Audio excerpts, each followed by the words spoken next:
Boom. Hope everybody out there is taking care of yourself in today's beautiful reality. Today, first off, I want to say, currently I am on an 18-hour fast, maybe a little longer than that, okay? Haven't had anything but water and the coffee.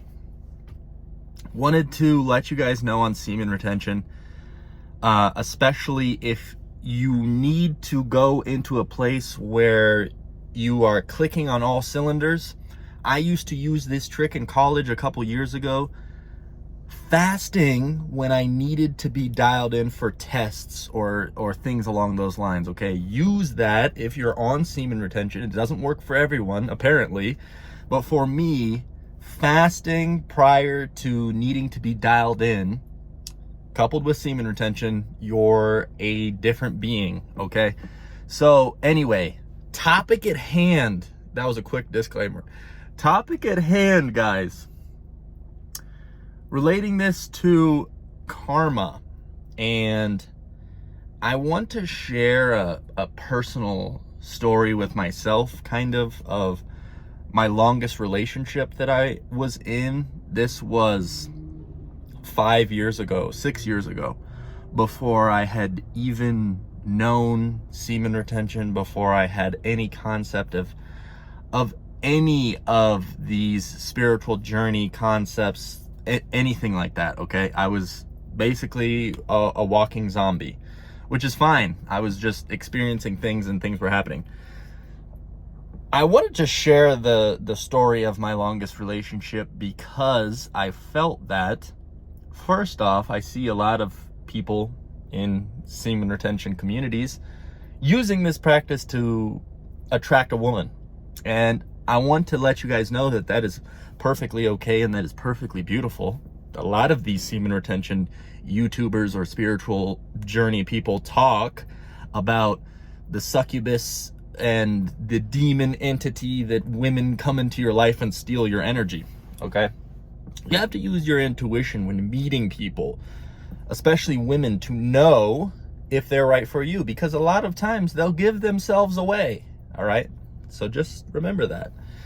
But this was 6 years ago. I was very lost in life, okay?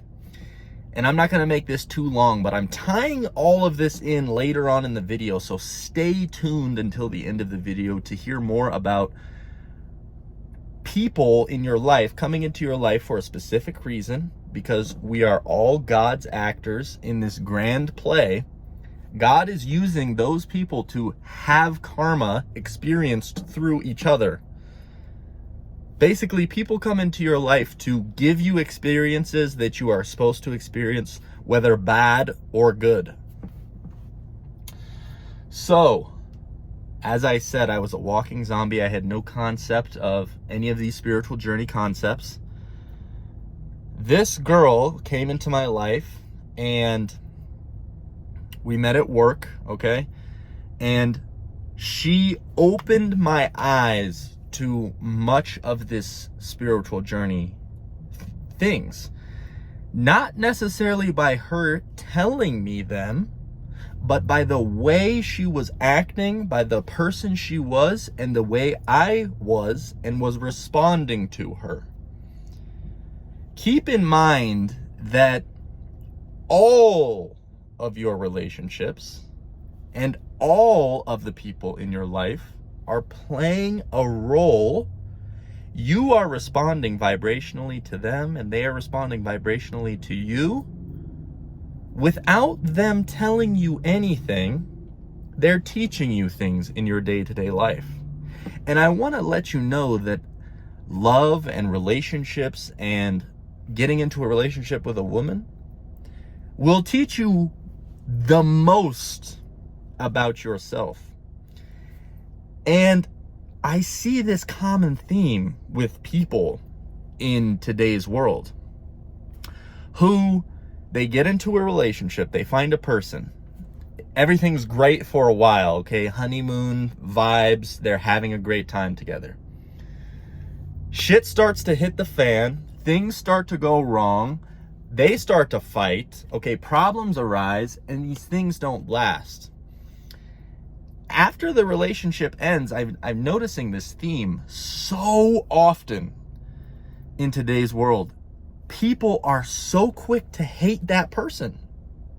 They are so quick. They will be damaged for years because there is no introspection after that person is gone. There is no awareness to understand that that person came into your life all to teach you something. There is a lesson in every single person you interact with, especially relationships. And I think I see people missing the point with getting into a relationship. Not every person's supposed to stay forever, okay? People will be so hurt. They will be hurt for like 5 years after a relationship ends. And they will have a salty vibe to them about relationships for those whole 5 years.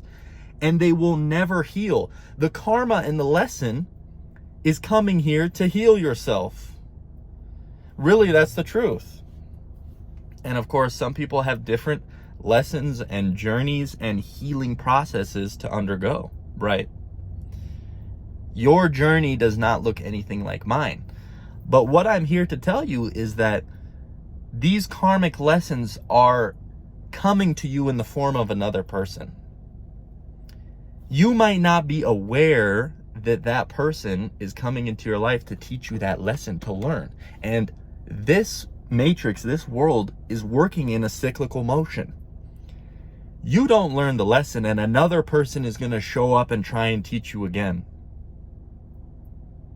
Let that sink in.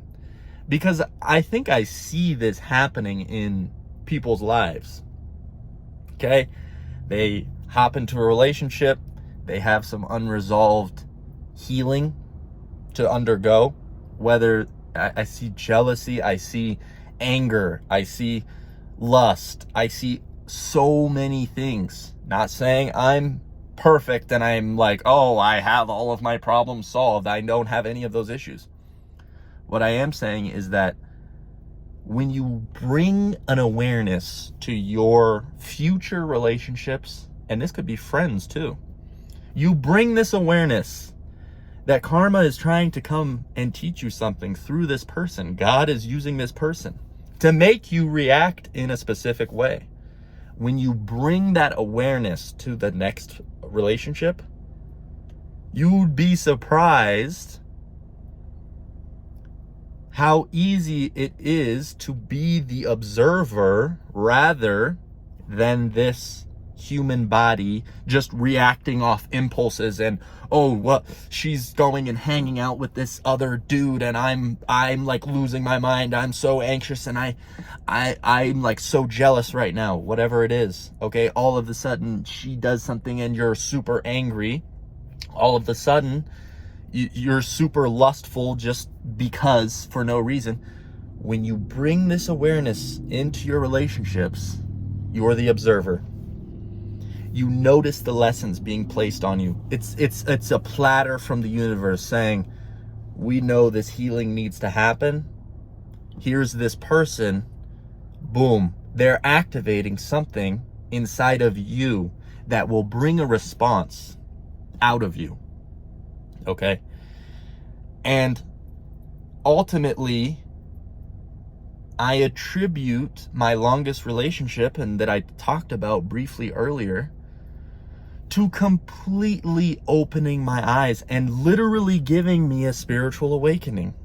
That was the catalyst. She was the catalyst. And I never thought of that before. Obviously, God touched the grace on me, okay, and shone that light. But it was her who was the catalyst. I went through deep pain, deep, and here we can get real honest here. At that time, I was a sex addict, okay? And ultimately, that ruined our relationship. That was single-handedly the biggest reason why that relationship was ruined, okay? And I'm not sitting here being sad by telling, I mean, it is kind of sad. And I think there is people out there who literally put so much value on sex in their relationship that it ruins the whole thing. And that person could have been ultimately it's all supposed to happen how it's supposed to happen, but those people that you push away potentially, maybe some of you can relate. I know there's a lot of people out there who put huge value on sex. You push those people away and it's like, that was a good person, okay? And it was supposed to happen. I was doing the karma for her. She was doing the karma for me. But ultimately, I look back and I went through such deep rooted pain, and I had to really sit with myself, because this was right after all of this happened. COVID hit, and boom, there was no distractions. Life was very slow. You had to sit and process and think. And ultimately, that's when a lot of people had a spiritual awakening, because they realized all of a sudden, whoa, where have I been for like 20 some years? I haven't even really been thinking. I haven't even really had the time to think. Oh, I'm going to school, and then I'm going to work, and then it's just the next thing we were all using to distract ourselves. So ultimately, me sharing that personal relationship, and really I didn't share a whole lot, but I hope that finds the ears it needs to find to maybe activate the awareness within you moving forward in a relationship, and understanding that God is using people to activate something within you. There's a lesson there. There's a karmic experience happening between you two, okay? And I didn't realize this when I was in my long-term relationship. I didn't know that these lessons were perfectly prescribed for me, and God just activated this person and said, oh, this person is exactly what this other person needs. But it's happening, okay? Be very aware of this. To sum this up, you move as the observer in future relationships rather than someone who is reacting off impulse, okay? Very difficult to do. Not saying this is a easy thing that just comes natural for me, but by having that awareness and being the observer, you're moving like the master rather than the beggar. Back to the Osho quote, if you guys remember that one. So hope you guys have a blessed day, and really hope this message finds the right people. Peace.